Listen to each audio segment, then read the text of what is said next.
حضور مفتی اعظم ہند کے ساتھ کئی آپ کے حضرت مفتی اعظم ہند جب بھی یہاں تشریف لاتے تھے اعظم گڑھ، جی تو وہ پابندی سے صدر الشریعہ کے عرس میں آتے تھے گھوسی، جی اور گھوسی آنے کے بعد پھر وہ پابندی سے آتے تھے سگڑی، ضروری تھا، سگڑی، ہاں خالص پور سگڑی ملے ہوئے ہیں، جی 1 کلومیٹر کا فاصلہ ہے۔ وہاں ہمارے مبولے ماموں تھے، اور واقعی ماموں تھے وہ، ڈاکٹر مختار صاحب مرحوم مغفور، جی بڑے دلارے مرید تھے حضرت، بہت دلارے مرید، یہاں تشریف لاتے تھے ہر سال، تو کبھی مبارک پور آئے، کبھی دوسری جگہوں پہ آئے۔ میں 11 سال کی عمر میں مرید ہوا ان سے، 11 سال کی عمر، اور اس کے بعد زندگی بھر جب جب ملتے رہے تب مرید ہوتا رہا، ماشاء اور مجھے شرف حاصل ہے بامبے سے لے کے ناسک تک کے اجلاس میں حضرت کی موجودگی میں تقریر کرنے کا بھی، ماشاء اور باقی تو اب وہ جہاں جہاں ملاقاتیں رہیں، چاہے وہ جلسے رہے ہوں، چاہے ہمارے علاقے میں آئے، جی جو بھی اللہ نے موقع دیا ان سے دعائیں لینے کے لیے ہم لوگ دعا لیتے رہے۔ جی آگے سوال کی طرف بڑھتے ہیں۔ خانقاہوں کے سجادگان کو اس دور میں کس شعبے پر زیادہ توجہ دینے کی ضرورت ہے؟ پہلے تو انہیں پڑھنا لکھنا چاہیے، جی جم کے تعلیم حاصل کرنا چاہیے، پھر تربیت جم کے حاصل کرنا چاہیے، 1 سال کا کورس کر کے دستار بندی کروا کے، جی ٹھیک ہے کاروبار تو آپ کر سکتے ہو، دین کی تبلیغ نہیں کر سکتے۔ جی دین کی تبلیغ کے لیے باقاعدہ آپ کو پڑھنا پڑے گا، آپ کو تربیت حاصل کرنی پڑے گی، اور آپ کو اب بزرگان دین کے نقش قدم پر چلنا پڑے گا، بے شک۔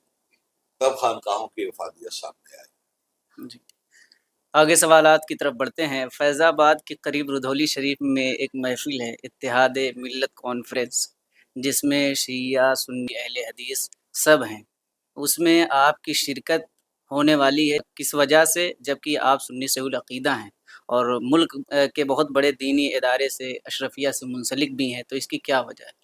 نہیں، دیکھیے ملک میں 2 اتحاد بہت ضروری ہے، جی بلکہ میں کہتا ہوں آپ کے چینل کے مادھیم سے کے ذریعے سے کہ 3 اتحاد ضروری ہے ملک میں۔ 3 اتحاد، ہم مسلمانوں کے لیے 3 اتحاد ضروری ہے۔ جی ایک ہے قومی اتحاد، کشمیر سے لے کے کنیا کماری تک قومی اتحاد، ہم ہندوستانی، بے شک، ہم مسلمان ہندوستانی، دوسرا ہندو ہندوستانی، تیسرا سکھ ہندوستانی، مگر جو قدر مشترک ہے وہ ہندوستانی ہونا ہے۔ سب کے پاسپورٹ پر کیا ہے؟ ہندوستان، ہندوستانی۔ جی تو ہندوستان ہمارا دیش ہے، جو ہمارا مذہب نہیں مانتے ان کا بھی دیش ہے، ہم جن کا مذہب نہیں مانتے ہمارا بھی دیش ہے۔ تو ہندوستان ایک مشترکہ امانت ہے۔ بے شک، اگر اس ملک پر کسی باہری ملک نے حملہ کیا تو ہم مسجد سے نکل کر کے، دوسرا اپنے مذہبی مقامات سے نکل کر کے، تیسرا اپنے کھیت سے نکل کر کے، مذہب چاہے جس کا جو بھی ہو، جی ہندوستانی ہونے کی بنیاد پر ہم ایک جماعت بنیں گے، ایک متحدہ آواز بنیں گے، اور ہندوستان کے دشمن کو کراڑا جواب دیں گے۔ وہ ضروری ہے اس وقت۔ جی آپ اگر یہ کہیں گے کہ نہیں ہندو جا رہا ہے ہندوستان کی حفاظت کے لیے میں کیوں جاؤں، تو شاید آپ مجرم گردان دیے جائیں۔ تو یہ تو ہے قومی اتحاد، جی ملک میں جو مختلف قومیں ہیں ان کے ساتھ قومی، ملک کے تحفظ کے لیے مذہبی تحفظات کے ساتھ۔ دوسرا ہے ملی اتحاد۔ آج مجھے آپ یہ بتائیے کہ جو موب لنچنگ ہو رہی ہے، یہ دیوبندی کی ہو رہی ہے کہ بریلوی کی، شیعہ کی ہو رہی ہے کہ سنی کی یا مسلمان کی؟ مسلمان کی، بھئی آپ کا یہ انٹرنل معاملہ ہے، شیعہ سنی دیوبندی بریلوی، گورنمنٹ کا یہ معاملہ نہیں ہے نا، اور جی فرقہ پرستوں کا بھی نہیں۔ کسی فرقہ پرست نے آپ کی داڑھی دیکھا، ٹوپی دیکھا، پوچھ کے مارا آپ کو کہ آپ دیوبندی ہیں کہ بریلوی، شیعہ ہیں کہ سنی؟ کیا کہہ کے مارا؟ مسلمان، مسجدیں جلائی گئیں اور مسجدیں توڑی گئیں، کیا کہہ کے توڑی گئیں اور کیا کہہ کے جلائی گئیں؟ دیوبندی کی ہے اس لیے توڑ رہے ہیں، بریلوی کی ہے اس لیے توڑ رہے ہیں۔ مسلمان کی، قرآن کریم کی بے حرمتی کی گئی، نبی اکرم صلی اللہ علیہ وآلہ وسلم کی بے حرمتی کی گئی، دیوبندی کا پیغمبر سمجھ کر بریلوی کا، شیعہ کا، سنی کا یا مسلمان کا. مسلمان. آج اوقاف کا میٹر ہے، اگر یہ وقف ترمیمی بل پاس ہو جاتا ہے تو صرف دیوبندیوں کا نقصان ہوگا، آپ کا نہیں ہوگا. سب کا. صرف شیعوں کا ہوگا، آپ کا نہیں ہوگا. تو مسلک میں سمجھوتا نہیں کیا جا سکتا، جی. مگر ملت کے مشترکہ مفادات کے لیے تو سمجھوتا ناگزیر ہے بھائی. اب یہ ملت کے مفادات کا مسئلہ ہے، یہ ہمارے تحفظات کا مسئلہ ہے، یہ ہماری مسجدوں کا مسئلہ ہے، ہماری اوقاف کا مسئلہ ہے، ہمارے قبرستانوں کا مسئلہ ہے.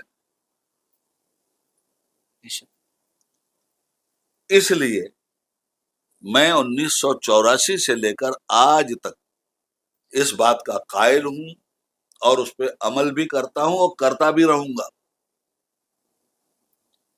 کہ ملت کے جہاں مشترکہ مسائل کے تحفظ کی بات ہوگی وہاں ہر کلمے کے دعوے دار کے ساتھ ملت کے مشترکہ مسائل کے تحفظ کے لیے اپنے مسلکی تحفظات کے ساتھ مل کر کام کرنا ہوگا. بے شک. جس طرح آپ نے حوالہ بھی دیا کہ حضور مفتی اعظم ہند نے بھی اجازت دی وہ تو نظیر ہے ہمارے سامنے. جی. تو آگے اور سوالات کی طرف بڑھتے ہیں. اہل سنت و جماعت کو باہمی متحد و منظم کرنا ہونا کتنا ضروری ہے اور اس کا کیا طریقہ ہو سکتا ہے؟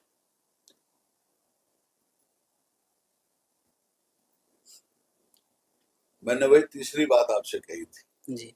کہ 3 اتحاد ضروری ہیں. جی. ایک قومی اتحاد، جی. ایک ملی اتحاد، 2 پہ روشنی پڑ گئی، تیسرا سنی اتحاد. خانقاہوں کی خانقاہوں سے جنگ ہے، اسے ختم کروایا جائے. مدرسوں کی مدرسوں سے جنگ، ان کو ختم کرنے کی کوشش کیا جائے، اتحاد پیدا کیا جائے. ٹھیک ہے نا؟ جی. جی. تو اس سلسلے میں وہ لوگ جو اس اتحاد کے دائی ہیں، پہلے تو ان لوگوں کو ایک جگہ بیٹھنا چاہیے. جی. اور بیٹھ کے یہ طے کرنا چاہیے کہ اب ہمارا ڈیلیگیشن ہر خانقاہ کو جائے گا، ہر مدرسے کو جائے گا. جن لوگوں میں سنیوں میں جس طرح سے اختلافات ہیں، ان اختلافات کو ختم کرنے کا کیا کیا راستہ نکل سکتا ہے. بنام اہل سنت تو اختلاف ختم کیا جا سکتا ہے اگر آپ واقعی اہل سنت کے صحیح ماننے والے ہیں تو. اور اگر اہل سنت کا لبادہ اوڑھ کر نام اہل سنت کا اور کام اہل بدعت کا، تب تو ذرا مشکل ہوگا. جی. مگر یہ اچھی کوشش ہے، ہونا چاہیے. جی. اور اس کے لیے جو لوگ نارمل ہیں، معتدل ہیں، بھئی ہم کو تو ایک فریق بنا دیا گیا، اب ہم چلیں اتحاد کروانے. آپ کو ایک فریق بنا دیا گیا، آپ چلے اتحاد کروانے. ہوگا کہ جہاں جہاں جن جن درگاہوں پہ مقدمہ چل رہا ہے پیروں کا، جی. وہ آپس میں اتحاد کریں گے؟ اتحاد کرتے تو مقدمہ ہوتا نہیں. تو اب ان سے اتحاد کروانے کے لیے وہ لوگ لے جائیں نا جو فریق نظر نہیں آتے ہوں. بھئی ہم کو تو فریق بنا دیا، جی. ہم کیسے چلیں اتحاد کروانے؟ مگر ہم اتحاد کے لیے تیار. اب جو لوگ فریق نہیں بنائے گئے، نیوٹرل ہیں جی. ہر سائڈ سے، انہیں ایک ڈیلیگیشن اپنا بنانا چاہیے اور سب کے یہاں جانا چاہیے. اور یہ وقت کی اہم ترین ضرورت ہے، اسے ضرور کر لینا چاہیے. جی. بڑی تیزی کے ساتھ مسلک اعلیٰ حضرت پر اب بس عمل. کرو یار، بہت ہو گیا، تھک جی. گئے. کیونکہ وقت زیادہ ہو گیا ہے اور آپ کی طبیعت بھی علیل ہے، تو آخری سوال کی طرف بڑھتے ہیں. یہ ہمارا پروگرام جو ہم نے اسٹارٹ کیا ہے، علماء شورا پیران کرام علماء کرام کے انٹرویو لیے جاتے ہیں اور ان کے حالات زندگی پر بات ہوتی ہے، تو اس پروگرام کے بارے میں کیا ارشاد فرمانا چاہیں گے؟ نہیں، دیکھو ایسا ہے نا کہ طلب ہدایت کے لیے ہر آدمی کو آگے بڑھنا چاہیے اور ہدایت کی تبلیغ سب کے سامنے کرنی چاہیے. اچھا کام ہے. لوگوں سے بس یہ ہے کہ آپ کے اپنے انٹرویو میں کوشش یہ کیجیے کہ جو لوگ بھی انٹرویو دیں کوئی ایسی اختلافی بحث نہ چھیڑ دے کہ خواہ آپ کا انٹرویو بھی میدان مناظرہ کی ایک آماجگاہ بن جائے. جی. ہاں، اور اس میں بھی اگر کوئی ایسی بات ہوگی تو ہٹا دیجیے گا، نکال دیجیے گا. میں نہیں چاہتا کہ میری گفتگو وجہ نظر بنے. جی ہاں، یہ آپ کی ذمہ داری ہے. ٹھیک. حضور آپ کا بہت شکریہ کہ آپ نے اپنا قیمتی وقت عنایت فرمایا. ناظرین اکرام پھر ملتے ہیں کسی اگلے پوڈ کاسٹ کے ساتھ، تب تک کے لیے ہمیں اجازت دیجیے. السلام علیکم ورحمۃ اللہ وبرکاتہ.